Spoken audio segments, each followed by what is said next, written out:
So we have been talking about the molecular orbital theory in connection with a square planar complexes. Square planar complexന്റെ molecular orbital picture പറ്റി നമ്മൾ പറഞ്ഞു തുടങ്ങിയ കഴിഞ്ഞ ക്ലാസ്സിൽ അതിൽ നമ്മൾ കഴിഞ്ഞ വീഡിയോയിൽ അത് ജസ്റ്റ് ഒന്ന് പറഞ്ഞുകൊണ്ടിരിക്കുമ്പോൾ കട്ടായി പോലെ തോന്നിയിട്ടുണ്ടാവും. കുഴപ്പമില്ല.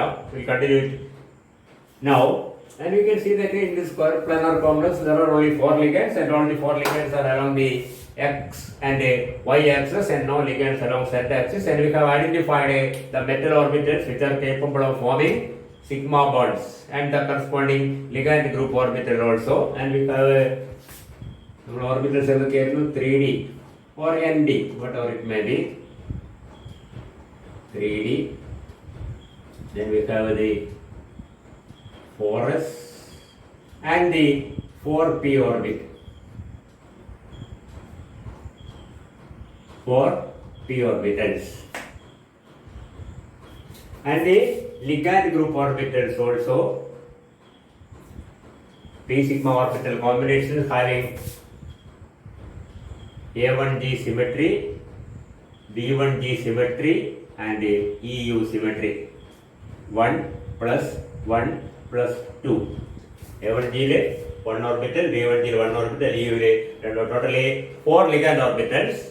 And we can see that here the of the 5d orbitals, one have the A1G symmetry, other one B1G symmetry, another one having B2G symmetry, and the remaining two having EG symmetry. A1G, B1G, B2G, and EG. And the 4s orbital has the A1G symmetry. See, as we have mentioned in the last class, we are talking about the square planar environment or in the D4H environment. D4H ആണ് ഇതിന്റെ നമ്മൾ കഴിഞ്ഞ ക്ലാസ്സിൽ പറഞ്ഞു D4H coil ഗ്രൂപ്പിലാണ് വരുന്നത്. ആ കണ്ടീഷനിൽ ആ സിസ്റ്റത്തിലുള്ള നൊട്ടേഷൻ ആണ് ഈ പറയുന്നത്. In the case of p orbitals we have the EU orbital, 2 EU orbital and 1 A2U orbital. ഈ ഓർബിറ്റൽ ഏതാണ് നമ്മൾ കൃത്യമായിട്ട് കഴിഞ്ഞ ക്ലാസ് പറഞ്ഞിട്ട് പറയാണ്. See, you can see that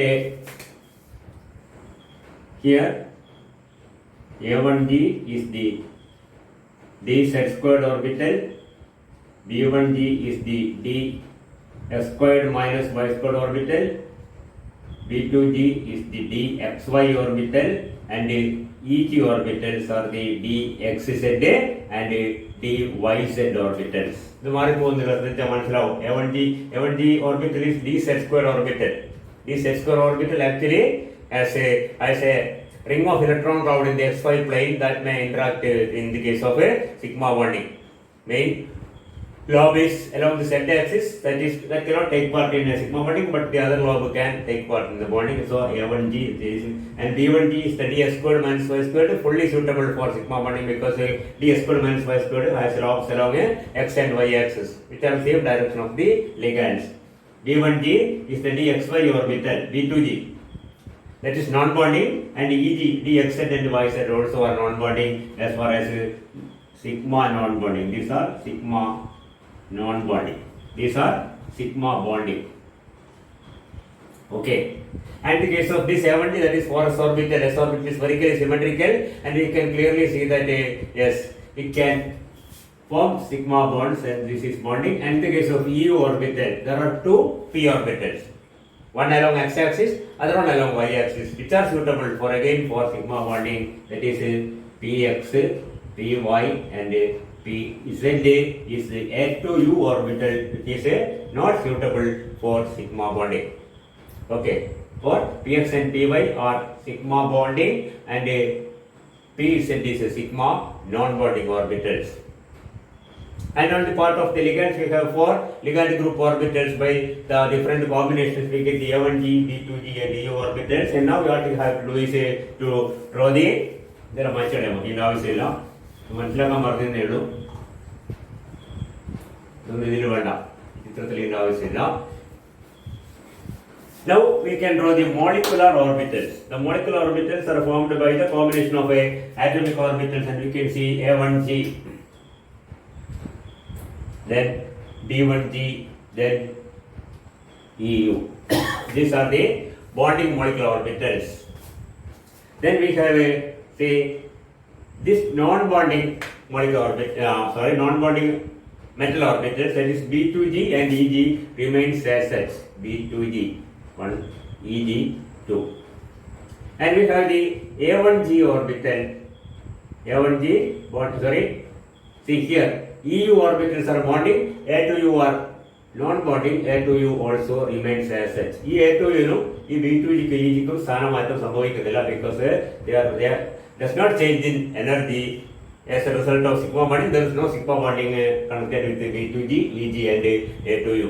ഈ B2G, EG, A2U മൂന്നും സിഗ്മ നോൺ ബോണ്ടിങ് ആയിട്ടുള്ള ഓർബിറ്റൽസ് ആണ്. ഓക്കെ, പിന്നെയുള്ളത് ഏതാണ്? ഇനിയിപ്പോൾ A1G, B1G, EU. Then we have another A1G orbital, B1G star orbital. Then we have A1G star orbital and EU star orbital. നമുക്ക് ഇതിന്റെ പേര് കൊടുക്കാം. This is A1G, this is B1G, these are the EU, all are bonding orbitals. These three are non-bonding. Then we have another bonding orbital A1G. There are two A1G orbitals because A1G ഇവിടെ three atomic orbitals combined to form three molecules, A1G and A1G star. Okay. Then ഏതാണ്? സംശയമൊന്നുമില്ല, B1G star ആണ്. ഏറ്റവും മേലെ രണ്ടെന്നാണ് EU star. So these are the relative position of the molecular orbitals that are formed by the combination of atomic here, A1G and this A1G, this A1G, this A1G and this A1G. Two A1G orbitals from the part of the metal and one A1G orbital from the part of the ligand. They combine from three molecular orbitals, A1G, A1G and A1G star. Remember, in the case of the tetrahedral complexes, we have seen that such a condition is there in the case of tetrahedral complexes also. There are two sets of T2 orbitals from the part of the metal, and from the part of the ligand one set of T2 orbital. So this 3 plus 3 plus 3, two sets of T2 from the part of the metal means a total 6 orbitals, and a set of T2 from the part of the ligand means another 9 orbitals. T2, T2 star, T2 2 star നമ്മൾ കണ്ടത്. രണ്ട് anti ബോണ്ടിങ്ങും ഒരു ബോണ്ടിങ്ങും ആയിരുന്നു. ഇവിടെ A1G, A1 രണ്ട് ബോണ്ടിങ്ങും ഒരു anti ബോണ്ടിങ്ങും. ആ വ്യത്യാസം എന്താ വരുന്നതെന്ന് കൃത്യമായിട്ട് എനിക്ക് അറിയില്ല. സാർ നമ്മൾ അതിനെപ്പറ്റി അധികം ബോധർ ചെയ്യേണ്ട. ഓക്കെ, ആൻഡ് നൗ നമ്മൾ ഇതിന്റെ ചിത്രത്തെ ഒന്ന് കൂടുതൽ ക്ലിയർ ആക്കാൻ വേണ്ടി A1Gയിൽ നിന്ന് എല്ലാ A1G സ്റ്റാറിലേക്കും A1G, ഇവിടുന്ന് A1G വരുന്നുണ്ട്. Like this. ഇവിടുന്ന് A1G ഇവിടത്തേക്ക് പോകുന്നുണ്ട്. ഈ A1G ഇങ്ങോട്ടേക്ക് കണക്ട് ചെയ്യേണ്ടത് അത്യാവശ്യമാണ്.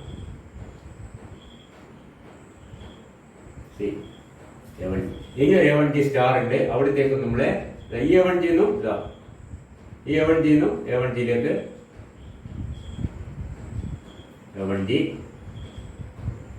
A1G സ്റ്റാറിലേക്ക് പോകണം.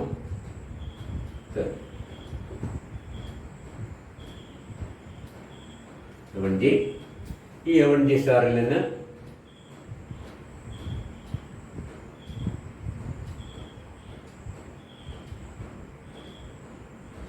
like this, A1Gയിലേക്ക് ഈ A1Gയിൽ നിന്നും ഈ A1Gയിലേക്ക് ലൈൻ വരക്കുക.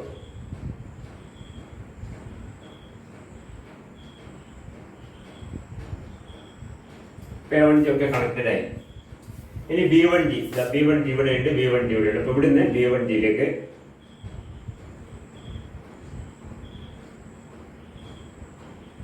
ഇവിടെ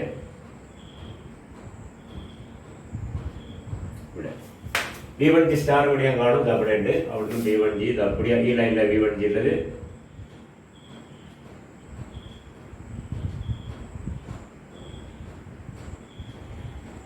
like this. Okay. ഇനി എന്താണ് B2G ഉണ്ട്. B2G സോറി B2G അല്ല B1G B2G B2G സ്റ്റാർ ഉണ്ടാവും. B2G, see B2G is non-bonding, B2 star അല്ല, B2G non-bonding, EG also non-bonding.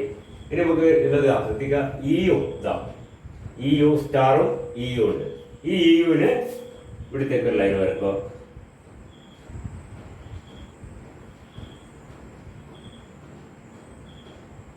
ഈ ലൈൻസ് വരക്കുമ്പോൾ അതിന്റെ സ്ഥാനത്തിന്റെ വരുന്ന ഉറപ്പെടുത്തുക. എവിടെ നിന്ന് ലൈൻ വരച്ചാൽ പോരാ. EU, then we have EU star from this EU and from this EU also. രണ്ട് ഭാഗത്തുനിന്നും ഇൻവോൾവ് ചെയ്യുന്ന അറ്റോമിക് ഓർബിറ്റൽസ് കാണിക്കാൻ വേണ്ടിയാണ്. Okay, EU star. ഇതെല്ലാം കഴിഞ്ഞു. ഇനി ഒരു കാര്യം ശ്രദ്ധിക്കാനുള്ളത്, ഈ ഓർബിറ്റിൽ ഏതൊക്കെയാണ്? ദാറ്റ് ഈസ് എ, ഇവിടെയുള്ള ഞാൻ നേരത്തെ സിഗ്മ നോൺ ബോണ്ടിങ് ആയിട്ടുള്ള B2G and EG. This is B2G and these two are EG orbitals. And this is the A2U orbital. Is actually the PZ orbital. അതിന് കൺസ്റ്റന്റ് ഒന്നും വരേണ്ട ആവശ്യമില്ല, ഇവിടുന്ന് നേരെ വരച്ചിട്ടാൽ മതി. Like this. So its energy does not change at all because it is not taking but sigma bonding. ഈ ഭാഗത്തേക്ക് വരാൻ ആവശ്യമില്ല, ഇതൊന്നും വരുന്നുള്ളത് അവിടെ അതേപോലെ ഓർബിറ്റിൽ അതേപോലെ ഇരിക്കുന്നത് കാണിക്കാൻ വേണ്ടി മാത്രം അങ്ങോട്ട് എടുത്ത് വരച്ചാണ്. To show the relative position of the non-bonding orbital and the bonding molecular and the anti-bonding molecular orbitals. So this is the molecular orbital picture of a square planar complex considering only sigma bonding. Sigma bonding മാത്രം consider ചെയ്താൽ ഇതാണ് നമ്മുടെ molecular orbital picture. ഈ ചിത്രം നിങ്ങളൊന്ന് വരച്ചുപിടിക്കാൻ ശ്രമിക്കുക. ഞാൻ വരച്ചിട്ട് എനിക്ക് ഇത് ഏതൊക്കെ ഓർബിറ്റിൽ മനസ്സിലാക്കി എങ്ങനെ ഇന്ററാക്ഷൻ വരുന്നത് മനസ്സിലാക്കി കഴിഞ്ഞാലും ഇത് വരക്കാൻ വലിയ പ്രയാസമില്ല. അതർവൈസ് മൊത്തം ചിത്രം നോക്കി അതേപോലെ നമ്മൾ റീപ്രൊഡ്യൂസ് ചെയ്യാൻ ശ്രമിച്ചാൽ ബുദ്ധിമുട്ടാണ്. നമ്മൾ നേരത്തെ തുടക്കത്തിൽ പറഞ്ഞ പോലെ ഏതൊക്കെ മെറ്റൽ ഓർബിറ്റൽസ് ആണ് ലിഗാൻഡുമായിട്ട് സിഗ്മ ബോണ്ട് ഫോം ചെയ്യാൻ കേപ്പബിൾ ആയത് ഓരോന്ന് എടുത്തു. ഡി ഓർബിറ്റൽ എടുത്തുമ്പോൾ ഡി ഓർബിറ്റലിൽ 5 ഓർബിറ്റൽ DXY, DYZ, DXZ ഇതൊക്കെ ഇന്ററാക്സിയൽ ഓർബിറ്റൽസ് ആണ്. They cannot take part in sigma bonding because the position of the ligands are along the x-axis and along the y-axis. അപ്പോൾ ആ ഡയറക്റ്റിൽ ഇടുന്ന ഓർബിറ്റൽസ് മാത്രമേ ലിഗാൻഡുമായിട്ട് sigma bond form ചെയ്യൂ. അതിന് പറ്റിയത് ഒന്ന് D(S²-Y² ആണ്, മറ്റേത് D(Z²) ആണ്. Z² നമ്മൾ സെറ്റ് ആക്സിസിലുള്ളതെല്ലാം XY പ്ലെയിനിലുള്ള റിംഗ് ആണ് ബോണ്ട് ഫോർമേഷനിൽ പങ്കെടുക്കുക. അങ്ങനെ മനസ്സിലാക്കിയാൽ മതി, അപ്പോൾ എളുപ്പമാണ്. മനസ്സിലായി, XY പ്ലെയിനിൽ റിംഗ് ഓഫ് ഇലക്ട്രോണുകളുണ്ട്, സ്വാഭാവികമായിട്ട് ലിഗാൻഡ് ഒരു മൊത്തത്തിൽ ഇന്ററാക്ട് ചെയ്യാൻ പറ്റുന്നത്. അപ്പോൾ D(Z²-ഉം D(S²-Y²) this is D(Z²), this is D(S²). ഇത് ഈ നൊട്ടേഷൻ എന്ന് പറഞ്ഞത് ആ D4H എൻവയോൺമെന്റിൽ ആ ഓർബിറ്റൽ ഗ്രൂപ്പ് തിയറിയിൽ വരുന്ന നൊട്ടേഷനാണ്. നമ്മൾ അതിലേക്ക് കടന്ന് ചിന്തിക്കുന്നൊന്നുമില്ല തൽക്കാലം.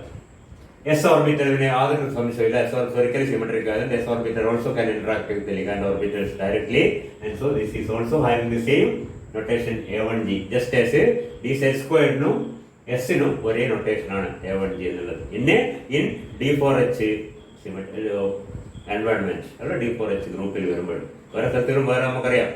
ഞാൻ നേരത്തെ പറഞ്ഞ് ഓരോ എൻവയോൺമെന്റ് ടെട്രാഹെഡ്രൽ എൻവയോൺമെന്റ് വരുന്ന നൊട്ടേഷൻ ആയിരിക്കും അതേ ഓർബിറ്റിൽ ഒക്ടാഹെഡ്രൽ വരിക, അതേ ഓർബിറ്റിൽ സ്ക്വയർ പ്ലാനറിൽ വരുമ്പോഴേ വേറെ നൊട്ടേഷൻ നമ്മൾ കാണുന്നതെന്ന് മനസ്സിലാക്കുക. ഓക്കെ, പിന്നെ പി ഓർബിറ്റൽസ് ഒരു സംശയമില്ല. The p orbitals are along the axis px, py and pz along x and y and z axis. So we can see that both px and py are highly suitable for formation of sigma bond, but pz is not in the direction of the ligands perpendicular, so that it is sigma non-bonding. As we can see that EU represent px and py, A2 represent pz. ലിഗാൻഡിന്റെ ഭാഗത്തിൽ നമ്മൾ ചിത്രം മനസ്സിലാക്കില്ല, കുഴപ്പമൊന്നുമില്ല. 4 ഇതേ സിമെട്രിയിൽ A1G, B1G, EU സിമെട്രിയുള്ള 4 ligand orbital combinations. ഒരു A1G, ഒരു B1G, 2 EU. ഇത്ര പരിചയം പിന്നെ എന്താ കണ്ടത്? ഈ ഓർബിറ്റൽസ് വരക്കുമ്പോൾ ശ്രദ്ധിക്കുക. ഇത് മൂന്നും നമുക്കറിയാം D3D 4S 4P അപ്പോൾ ND N+1S N+1P എന്നിങ്ങനെ കുറച്ച് വിട്ട് മേലേക്ക് വരുത്തുക. ഇതിന്റെ ഒറ്റ ലേസ് താഴെയായിട്ട് ഈ ഓർബിറ്റൽസ് ലിഗാൻഡ് ഓർബിറ്റൽസ്. എന്നിട്ട് ഈ ലെവലിൽ നിന്ന് താഴെയായിട്ട് 3 ബോണ്ടിങ് ഓർബിറ്റൽസ് വരത്തേക്ക്. അത് ഇതിന്റെ മേലെ പോകരുത്. A1G, ഇവിടെ നോക്കിക്കോളൂ, A1G, B1G, EU. These 3 or 4 actually 3 sets, but one set has 2 orbitals. അപ്പോൾ മൊത്തത്തിൽ 1+1+2 4 orbitals. These are actually the ligand. ശരിക്കും പറഞ്ഞാൽ ലിഗാൻഡ് ഓർബിറ്റൽസ് നോട് വളരെ അടുത്ത മോളിക്കുലർ ഓർബിറ്റൽസ് ആണ് ഏറ്റവും താഴെയുള്ളത്. മെറ്റൽ ഓർബിറ്റൽസിനോട് വളരെ അടുത്ത ഓർബിറ്റൽസ് ആണ് അതിന്റെ മേലെയുള്ളത് മനസ്സിലാക്കുക. So the ligand electrons will go into this. So the ligand, all the ligand orbitals have 2 electrons each. എല്ലാത്തിനും 2 ഇലക്ട്രോൺസ് ഉണ്ട് അല്ലേ? കാരണം ഈ ലിഗാൻഡ് ഡൊണേറ്റ് ചെയ്യുന്ന ഈ 2 ഇലക്ട്രോൺസ് ഇവിടെ ഫിൽ ചെയ്യും. 2, 4 ഈ 8 electrons. These 8 electrons will be filled like this. നിങ്ങൾ ഫിഗർ വരക്കണമെന്നില്ല കേട്ടോ. എമോ പിക്ചർ വരക്കുമ്പോൾ ഈ ഇലക്ട്രോൺസിനെ വരക്കേണ്ട ആവശ്യമില്ല, വരക്കരുത് ആവശ്യമില്ല. മനസ്സിലായി? പക്ഷെ നമ്മൾ മനസ്സിലാക്കാൻ വേണ്ടിയാണ് yes these 8 electrons are filled in these orbitals. The bonding orbitals actually are filled by the ligand orbitals and the metal electrons, the bonding orbitals are filled by the ligand electrons, and the next 2 orbitals that are filled by the metal electrons, metal d electrons. You know, usually it has a configuration up to D8. നമ്മൾ നേരത്തെ പറഞ്ഞു D8 കൂടുതൽ വരുമ്പോൾ D9 D10 വരും. അതായത് ഒരു d ഓർബിറ്റിലെങ്കിലും ഒഴിവില്ല എങ്കിൽ എന്താ സംഭവിക്കുന്നത്? You can see that as a DsP2 നമ്മൾ പഴയ വെബി തിയറി അനുസരിച്ച് DsP2 ഹൈബ്രിഡൈസേഷൻ വരേണ്ടത് അത് പോസിബിൾ ആവില്ല. മനസ്സിലായി? അപ്പോൾ 8 ഇലക്ട്രോൺസ് വരെ ഉണ്ടെങ്കിൽ മാത്രമേ, നമ്മൾ നേരത്തെ ആദ്യമൊക്കെ ബാലൻസ് ബോണ്ട് തിയറിയിലൊക്കെ കണ്ടിട്ടുണ്ട്. 8 ഇലക്ട്രോൺസ് വന്നാൽ sp3, 8 കൂടുതൽ വന്നാൽ sp3, 8 വരെ വന്നാൽ ചിലപ്പോൾ പാരിങ് നടത്തിയിട്ട് DsP2 അല്ലെങ്കിൽ sp3 ആവും എന്നൊക്കെ നമ്മൾ കണ്ടിട്ടുണ്ട്. 8 കൂടുതൽ വന്നാൽ എന്തായാലും പാരിങ് നടക്കില്ല, അത് sp3 മാത്രമാണ് 4 ലിഗാൻഡ്സ് ഉണ്ടെങ്കിൽ. 8 കുറവാണെങ്കിൽ അത് DsP2 ആണ്, അതാണ് DsP2. 8 കുറവാണെങ്കിലും ലിഗാൻഡ് വീക്ക് ആണെങ്കിൽ sp3 ആയിരിക്കും. NiCl4 കേസൊക്കെ നമ്മൾ കണ്ടിട്ടുണ്ട്. Nickel NiCl4 2-. ഇത് ഓർമ്മ നിങ്ങൾക്ക് അതിൽ നിക്കലിലെ 8 ഇലക്ട്രോൺസും 8 ഇങ്ങനെ പേരും അൺപെയർഡ് ഇലക്ട്രോൺസ്. 8 എന്ന് പറഞ്ഞാൽ 1, 2, 3, 4, 5, 6, 7, 8 3 പേരും 2 അൺപെയർഡ് ഇലക്ട്രോൺസ്, സിംഗിൾ ഇലക്ട്രോണിൽ. അത് അതേപോലെ നിർത്തിക്കൊണ്ട് sp3 ഹൈബ്രിഡൈസേഷൻ അവിടെ നടക്കുന്നത്. ഇതൊക്കെ കണക്ട് ചെയ്ത് ഓർമ്മിക്കണം.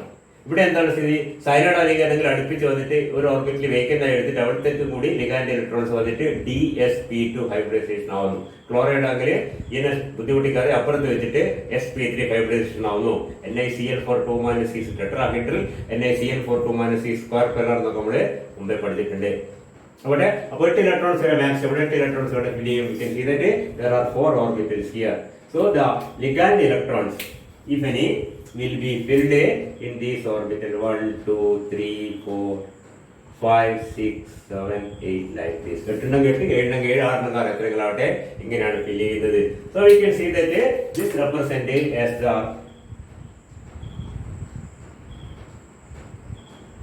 delta value of the square planar complex. ഇത്രയുള്ള സിഗ്നിഫിക്കൻസ് പറഞ്ഞതേ. For metal electrons, ligand electrons. Electrons from the part of the metal, electrons from the part of the ligand.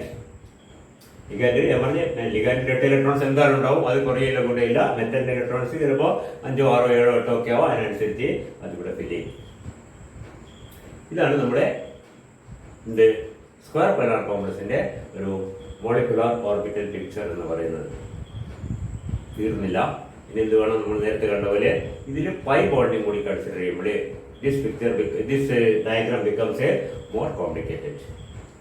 ഇങ്ങനെ പൈ ബോണ്ട് ഉണ്ടാവുക നേരത്തെ പറഞ്ഞു കഴിഞ്ഞു. ഒരു ലിഗാൻഡ്, ക്ലോറൈഡ് പോലത്തെ ligand ആണെങ്കിൽ ഇത് as 3 p orbitals, px, py and p. ഇതിനെ പറ്റിയാണ് പറയുന്നത്. ഇവിടുത്തെ px അല്ല, ക്ലോറൈഡിന്റെ. And chloride is S2, P6. All the p orbitals are filled. ഇവിടെ filled. ഇത് പെർപെൻഡിക്കുലർ ഉണ്ടാവും, അതിനെ filled. ഒരു ലോൺ പെയർ ആണ് മെറ്റലുമായിട്ട് എന്ത് ഫോം ചെയ്യുന്നത്? ഈ σ1 ഫോം ചെയ്യുന്നത്. പിന്നെ എന്തുണ്ട്? പിന്നെ അതിന് പെർപെൻഡിക്കുലർ ആയിട്ടുള്ള ഇത് രണ്ടിനും പെർപെൻഡിക്കുലർ ആയിട്ട് വേറൊരു p ഓർബിറ്റൽ ഉണ്ട്.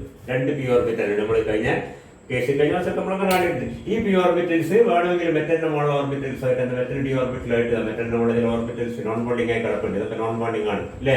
അതുമായിട്ട് എന്ത് ചെയ്യാം? പൈ ബോണ്ട് ഫോം ചെയ്യാം. അങ്ങനെ 4 ലിഗാൻഡ്സിന്റെ മോള് 8 ഇലക്ട്രോൺസ് ഉണ്ടാവും. 8 ഇലക്ട്രോൺ പെയർസ് ഉണ്ടാവും. 8 p pi orbitals, 8 p pi orbitals. Altogether there are 8 p pi orbitals. For p sigma, then p sigma orbital and then p pi orbital.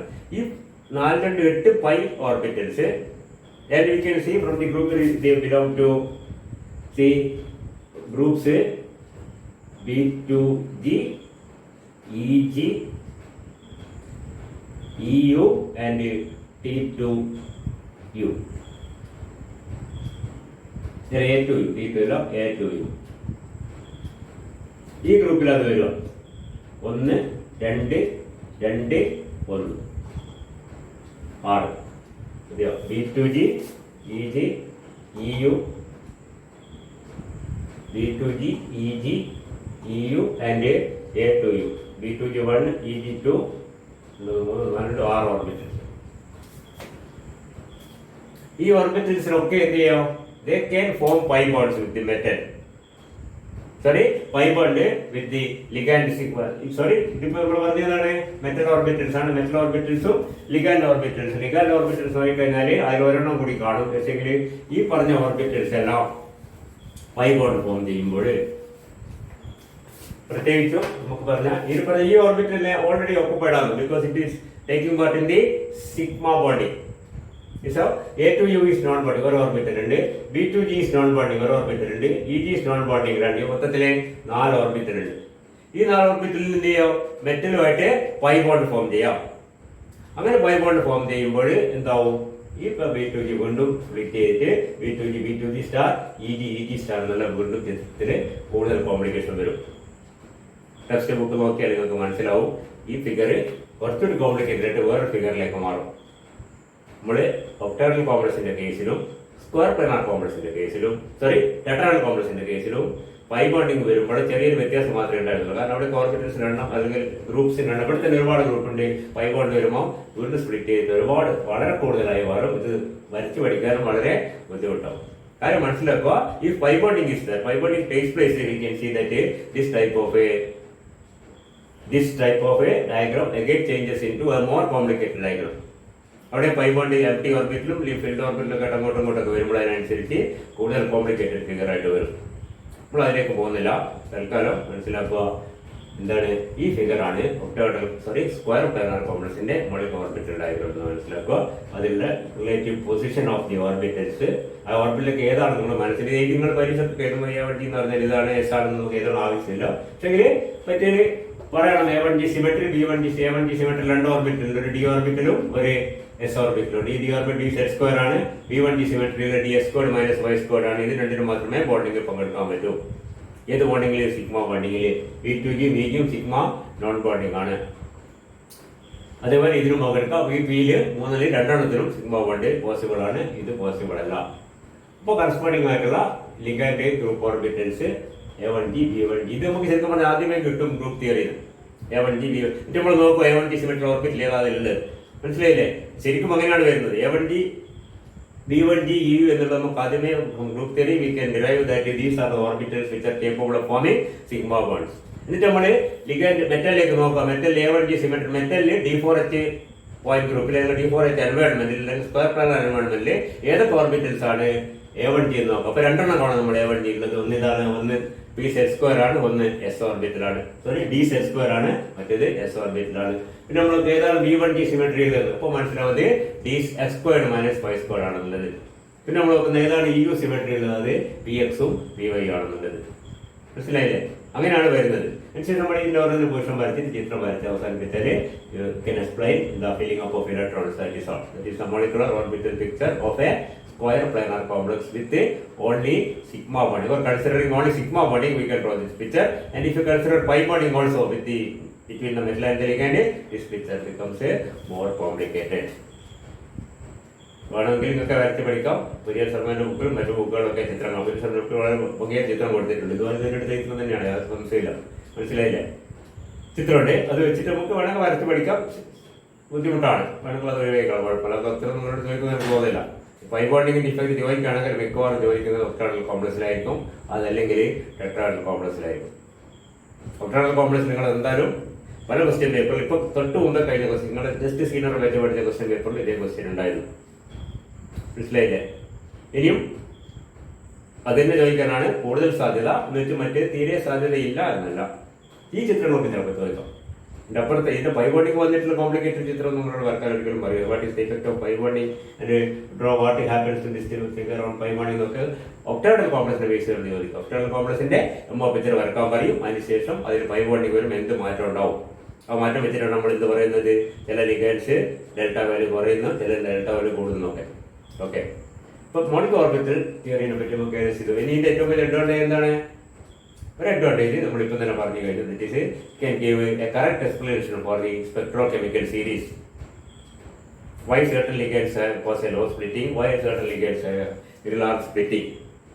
Ligands like cyanide or carbon monoxide, which produce a very large delta value of metal complexes. Whereas ligands like chloride as halides generally produce a low delta value, and some other ligands like ammonia is in between. ഇതിൽ filled ഓർബിറ്റലായിട്ടാണ് pi bond form ചെയ്യുന്നത്. ആര്? Chloride ഒക്കെ. മറ്റേത് cyanide ഒക്കെ M T ഓർബിറ്റലായിട്ടാണ് pi bond form ചെയ്യുന്നത്. Ammonia പോലെയുള്ള ലിഗൻഡ്സ് പൈ ബോണ്ട് ഫോം ചെയ്യുന്നില്ല. ഫോം ചെയ്യുമ്പോൾ ഡെൽറ്റ കുറഞ്ഞു. ഏത്? ഒരു സൈഡിൽ ഡെൽറ്റ കുറഞ്ഞു. ഇതിൽ ഫീൽഡ് ഓർബിറ്റൽ ഓഫ് ദി ലിഗൻഡുമായിട്ടാണ് പൈ ബോണ്ട് ഫോം ചെയ്യുന്നത്. M T orbital of the ligand pi bond form ചെയ്തെങ്കിലോ ഡെൽറ്റ വാല്യൂ കൂടിപ്പോവും. ഫോം ചെയ്യുന്നില്ലെങ്കിലോ ഡെൽറ്റ വാല്യൂ കൂടുന്നില്ല, ഒരു മീഡിയത്തിൽ നിൽക്കും. അതിനാണ് ശരി. അപ്പോൾ കൃത്യമായിട്ട് എന്തുകൊണ്ട് ഇന്ന ലിഗൻഡ്സ് ഈ സീരീസ് ഈ സൈഡിൽ വന്നു, മറ്റൊന്ന് എന്തുകൊണ്ട് മറ്റേ സൈഡിൽ വന്നു, നമുക്ക് കൃത്യമായിട്ട് എക്സ്പ്ലെയിൻ ചെയ്യാൻ പറ്റും based on the crystal field theory, based on the molecular orbital theory. But the crystal field theory was not able to explain why chloride is causing a lower splitting compared to cyanide. Okay, അതിന്റെ drawback ആയിരുന്നു. ആ ഡ്രോബാക്കോട് പരിഹരിക്കപ്പെട്ടു. And also it can explain better, it can more correctly explain the charge transfer transitions, which we are going to study in the next chapter. Charge transfer transitions are transitions from metal orbital to ligand orbital, from ligand orbital to metal orbital. മറ്റേ transition നമ്മൾ പറഞ്ഞ D D transition എന്നാ പറയുക, നേരത്തെ പറഞ്ഞിട്ടുണ്ട്. D to D transitions മനസ്സിലല്ലേ? D D ട്രാൻസിഷനേക്കാളും കൂടുതൽ കോമണായി നടത്തുന്ന ഒരു ട്രാൻസിഷനാണ് charge transfer transition, which give rise to very intense colour to complexes. കോംപ്ലക്സിന്റെ ഇന്റൻസ് കളറിന് പ്രധാനപ്പെട്ട കാരണം ചാർജ് ട്രാൻസ്ഫർ ട്രാൻസിഷൻ ആണ്. ആ ട്രാൻസിഷൻ എക്സ്പ്ലെയിൻ ചെയ്യണമെങ്കിൽ കൂടുതൽ നന്നായിട്ട് നമുക്ക് എക്സ്പ്ലെയിൻ ചെയ്യാം ഇതില് ഈ ഫിഗർ വെച്ചിട്ടാണ്. ഏത് figure? molecular orbital picture can very easily explain both the type of charge transfer. രണ്ട് ടൈപ്പ് ചാർജ് ട്രാൻസ്ഫർ എന്ന് പറയുന്നത് metal to ligand charge transfer, മറ്റേത് ലിഗാൻഡ് ടു മെറ്റൽ MLCT എന്നും LMCT എന്ന് പറയും. വിശദീകരിക്കുന്നില്ല, അത് നമ്മൾ അടുത്ത യൂണിറ്റിൽ പഠിക്കുന്നുണ്ട്. ചിലപ്പോൾ നിങ്ങൾ പഠിച്ചു കഴിഞ്ഞിട്ട് എടുക്കാൻ തുടങ്ങിയിട്ടുണ്ടെങ്കിൽ എടുത്തിട്ടുണ്ടാവും, എന്തായാലും അത് എടുക്കും. മനസ്സിലായില്ലേ? അപ്പം കൃത്യമായിട്ട് മനസ്സിലാവും. This type of charge transfer transition can clearly explained with the MO picture of the complex.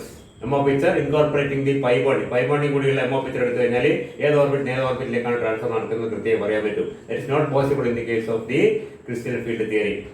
Okay. അപ്പൊ അതൊക്കെ കൃത്യമായിട്ട് ചെയ്യാം. അതായത് ക്രിസ്റ്റൽ ഫീൽഡ് തിയറി വെച്ച് എക്സ്പ്ലെയിൻ ചെയ്യാൻ പറ്റുന്ന എല്ലാ കാര്യങ്ങളും എക്സ്പ്ലെയിൻ ചെയ്യാം. അതിന്റെ കൂട്ടത്തിൽ തന്നെ ഈ പറഞ്ഞ കൂടുതൽ അഡീഷണൽ ആയിട്ടുള്ള മെച്ചമുണ്ട്. So it can see that molecular orbital theory gives a more clear idea about the bonding in coordination compounds compared to valence bond theory and crystal field theory. Okay.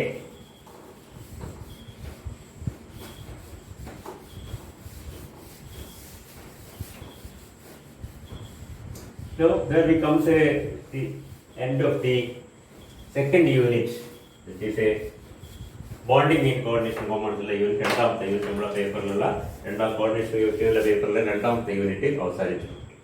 മൂന്നാമത്തെ യൂണിറ്റ് നിങ്ങൾക്ക് മിക്കവാറും എടുക്കുന്ന ജൈവിക വ്യവസായിരിക്കും. നാലാമത്തും അങ്ങനെയാണ് തോന്നുന്നത്. അഞ്ചാമത്തെ യൂണിറ്റിലാണ് reaction mechanism. അടുത്ത unit അതാണ് reaction mechanism in coordination compounds. Reaction mechanism അത് നമുക്ക് അടുത്ത് പഠിക്കാനുള്ളത്. റിയാക്ഷൻ മെക്കാനിസം എന്ന് പറയുമ്പോൾ നമുക്ക് ആദ്യമേ മനസ്സിലോടി വരുന്നത് എന്താണ്? ഓർഗാനിക് കെമിസ്ട്രി ആണ് അല്ലെ? ഓർഗാനിക് കെമിസ്ട്രി നമ്മൾ റിയാക്ഷൻ മെക്കാനിസം പറ്റി കൂടുതൽ പഠിക്കുന്നത്. ഇൻഓർഗാനിക് കെമിസ്ട്രി റിയാക്ഷൻ മെക്കാനിസം ഇതുവരെ പഠിച്ചിട്ടുണ്ടാവില്ല. പക്ഷേ നമ്മുടെ ഇതിലുള്ള സിലബസിൽ റിയാക്ഷൻ മെക്കാനിസം ഒരു റിയാക്ഷൻ ഇൻഓർഗാനിക് കെമിസ്ട്രി പല ഒന്നാമത് റിയാക്ഷൻസ് പഠിക്കുന്നത് നമ്മളിപ്പോൾ കുറവാണ്. ഡിഗ്രി ക്ലാസ്സിലൊക്കെ കൂടുതൽ പഠിച്ചിരിക്കുന്നത്. ഇവിടെ പഠിക്കുന്ന റിയാക്ഷൻ തന്നെ മെക്കാനിസത്തിലേക്കൊന്നും നമ്മൾ പോകുന്നില്ല അല്ലേ? ഇപ്പം barium chloride plus nitric acid, അതായത് barium chloride plus sulphuric acid giving barium sulphate plus HCl എന്ന റിയാക്ഷനോ, അല്ലെങ്കിൽ barium nitrate plus sulphuric acid giving barium sulphate plus NO2 plus H2 എന്നുള്ള റിയാക്ഷനൊക്കെ അതിനൊന്നും മെക്കാനിസം നമ്മൾ എവിടെയും പറയുന്നില്ല, എവിടെയും സൂചിപ്പിക്കുന്ന പോലില്ല. Because most of these reactions are very fast reactions, involves a large number of bond breaking and bond in some cases, or involve not at all any bond breaking, just the exchange of ions in some cases. Because ionic reactions are inorganic, അത് വളരെ fast ആണ്. അതിൽ തന്നെ mechanism പ്രത്യേകിച്ച് പറയാനില്ല.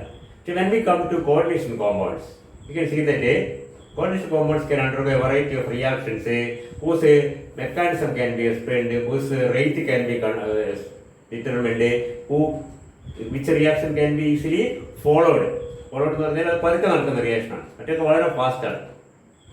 Coordination കോമ്പൗണ്ട്സിന്റെ പല type reaction ഉണ്ട്. നമുക്ക് പ്രധാനമായിട്ട് 2 ടൈപ്പ് റിയാക്ഷൻ നമ്മുടെ സിലബസ് പറഞ്ഞിരിക്കുന്നത്. ഒന്ന്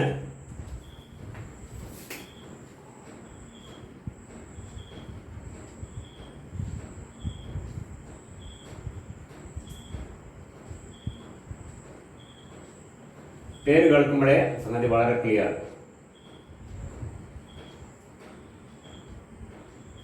രണ്ടാമത്തേത്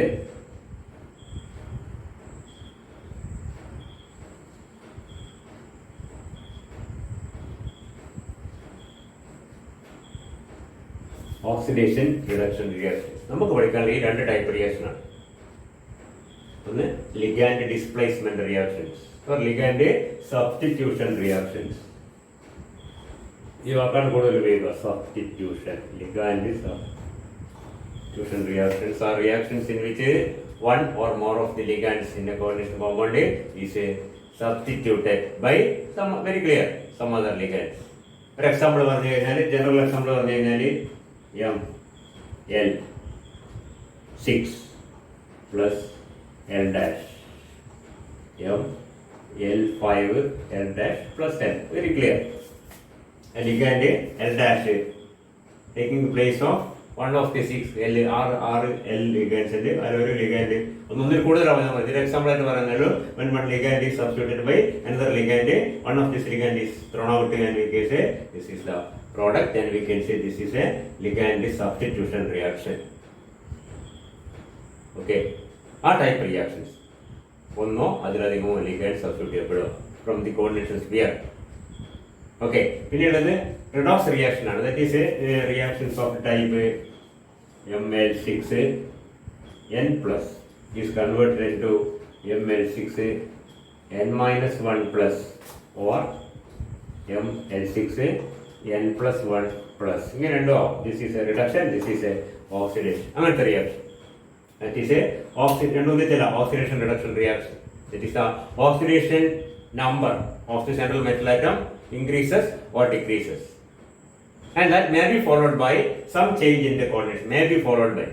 It is not a essential that the coordinate sphere changes, but in some cases the coordinate sphere changes. That means the ligand also can change. Ligand change ചെയ്യപ്പെടാതിരിക്കുക. എന്തായാലും ശരി, main point എന്താണ്? മെറ്റലിന്റെ oxidation number മാറുക എന്നുള്ളത്, കൂടുകയോ കുറയുകയോ ചെയ്യുക. That is a oxidation reduction reaction. ഈ 2 type reaction പഠിക്കാൻ നമുക്ക് 2 സെഷനിലായിട്ട് ഈ 2 ടൈപ്പ് റിയാക്ഷൻസ് പഠിക്കാനുണ്ട്. Ligand substitution reactions and redox reactions. And we will first go into the first one, that is the ligand substitution reactions or ligand displacement reactions. Ligand substitution reaction നടക്കുമെന്ന് പറഞ്ഞു കഴിഞ്ഞാൽ, നമുക്ക് ഒരു example എടുത്തു കഴിഞ്ഞാൽ, you are all familiar with the reaction of a copper sulfate solution. Copper sulfate solution, aqueous solution of copper sulfate is having a pale blue color. And when we add excess of ammonia, say we notice that immediately the color changes to deep blue. And you can see that this is actually due to a reaction CuH2O 4 times 2 plus 4NH3 giving CuNH3 4 times 2 plus 4H2O. നമുക്കൊരു കാര്യം മനസ്സിലുണ്ട്, എല്ലാ water മോളിക്യൂളും ammonia molecule substitute ചെയ്ത് അതിന് പകരം ഇപ്പം aqueous complex is converted into ammonia complex or amine. This is tetraamine copper 2, this is tetra aqua copper 2. This is pale blue, this is deep blue. ഇത് typical reaction ആണ്. ഈ reaction നമുക്കറിയാം വളരെ fast ആണ്. കാരണം ഈ കോപ്പർ സൾഫേറ്റ് സൊല്യൂഷനൊക്കെ അമോണിയ സൊല്യൂഷൻ വീഴുമ്പോഴേക്ക് തന്നെ അതിന്റെ കളർ എന്തായി മാറി? ബ്ലൂ ആയി മാറി. വളരെ പെട്ടെന്നാണ്, വിസിബിളി വളരെ ഫാസ്റ്റ് ആണ്. ഒറ്റയടിക്ക് അതിന്റെ കളറ് ബ്ലൂ ആയി മാറി. മനസ്സിലായില്ലേ? ഫാസ്റ്റ് ആയി, എത്രത്തോളം ഫാസ്റ്റ് ആയി നടക്കും. ഇത് പല കോംപ്ലക്സ് എടുത്തു പോയി കഴിഞ്ഞാൽ പലത് പല വിധത്തിലുള്ള റിയാക്ട് ചെയ്യുന്നത്. ചിലത് വളരെ സ്ലോ ആയിട്ട് സബ്സ്റ്റിറ്റ്യൂഷൻ നടത്തും, ചിലത് കുറച്ച് ഫാസ്റ്റ് ആയിട്ട് സബ്സ്റ്റിറ്റ്യൂഷൻ നടത്തും, ചിലത് വളരെ ഫാസ്റ്റ് ആയിരിക്കും. Depending on the nature of the complex as well as the nature of the incoming group and some other conditions. You can see that some of the reactions are very fast and some others are relatively slow. അത് നമുക്ക് complex 2 ആയി തരംതിരിക്കാം. വളരെ fast ആയിട്ട് react ചെയ്യുന്ന കോംപ്ലക്സുകൾ. Reaction എന്ന് പറഞ്ഞാൽ എന്താണ്? എല്ലാ റിയാക്ഷനും അല്ല, സബ്സ്റ്റിറ്റ്യൂഷൻ റിയാക്ഷൻസ് വളരെ ഫാസ്റ്റ് ആയിട്ട് തരുന്നതും അത് കുറച്ച് പതുക്കെ തരുന്നതും ഫാസ്റ്റ് ആയിട്ട് തരുന്നതും തന്നെ നമ്മൾ ഈ പേര് നമ്മൾ നേരത്തെ സൂചിപ്പിച്ചിട്ടുണ്ട്. They are called labile complexes. Those complexes which undergo substitution ligand substitution reactions with a very fast rate. So if the rate is slow, such complexes are called inert complexes. നമ്മുടെ കോംപ്ലക്സിന്റെ സ്റ്റെബിലിറ്റിയും ഇൻസ്റ്റെബിലിറ്റിയും പറഞ്ഞപ്പോൾ രണ്ട് ടൈപ്പ് സ്റ്റെബിലിറ്റി പറഞ്ഞിട്ടുണ്ട്. Kinetic സ്റ്റെബിലിറ്റിയും മറ്റേ thermodynamic സ്റ്റെബിലിറ്റിയും ഓർമ്മയുണ്ടാവും. And here we are speaking about the kinetics, not about the thermodynamics. Complex in the inherent stability or instability അല്ല, അത് equilibrium constant വെച്ചാൽ നമുക്ക് ഓർമ്മയുണ്ടാവും. equilibrium constant വെച്ചിട്ടാണ് പറയുന്നത് K1 അല്ലെങ്കിൽ β1 ഒക്കെ the equilibrium constant. അപ്പോൾ കൂടുതലാകുമ്പോൾ we say the complex is stable, less ആകുമ്പോൾ we say complex is unstable. ഇതെല്ലാം ഇത് ലബൈൽ ആൻഡ് ഇനർട്ട് ആണ്. സ്റ്റേബിൾ കോംപ്ലക്സിനെ ചിലപ്പോൾ വളരെ പെട്ടെന്ന് എന്ത് ചെയ്യും, സബ്സ്റ്റിറ്റ്യൂഷൻ റിയാക്ഷൻ തരും. Such complexes are labile complexes. ചില സ്റ്റേബിൾ കോംപ്ലക്സ് വളരെ പതുക്കെ ഇനർട്ട് ആവും. ചില അൺസ്റ്റേബിൾ കോംപ്ലക്സിന് സബ്സ്റ്റിറ്റ്യൂഷൻ റിയാക്ഷന്റെ റേറ്റ് വളരെ പതുക്കെയായിരിക്കും. അതെന്താണ്, അത് ഇനർട്ടാണ്. അപ്പോൾ ഇത് രണ്ട് ടേം ആണ് അത് മനസ്സിലാക്കുക. Distinguish between thermodynamic stability and kinetic stability എന്ന് ക്വസ്റ്റ്യൻ ചോദിക്കാറ്. രണ്ടാണ്. Thermodynamic stability is concerned with the rate constant for the formation of such a equilibrium constant for the formation of a complex. M plus 6L giving Ml6, beta 6 is equal to Ml6 molar concentration of Ml6 divided by molar concentration of M into molar concentration of L raised to 6. നമ്മൾ നേരത്തെ പറഞ്ഞ divide ചെയ്യേണ്ട ആവശ്യമില്ല. അത് എന്താണ്, beta അല്ലെങ്കിൽ K1 K2 K3 step wise. ഇതിന്റെ value കൂടുതലാണെങ്കിൽ, ഇക്വിലിബ്രിയം കോൺസ്റ്റന്റ് കൂടുതലാണെന്ന് അർത്ഥം എന്താണ്, reaction is tending more towards the reactant side and the equilibrium constant is high. That means that equilibrium as the concentration of the product is large, that of the reactant is small. We say the product, that is the complex, is thermodynamically stable. ഇത് അതല്ല, ഇത് കൈനറ്റിക്കൽ ആണ്. Rate of the reaction, ഒരു reaction തരുമ്പോൾ ആ reaction substitution reaction നടക്കുമ്പോഴേ അത് ഫാസ്റ്റോ slow ആണ്. Fast ആണെങ്കിൽ ലബൈൽ, സ്ലോ ആണെങ്കിൽ ഇനർ. നമുക്ക് ബാക്കി അടുത്ത ക്ലാസ് കണ്ടിന്യൂ ചെയ്യാം.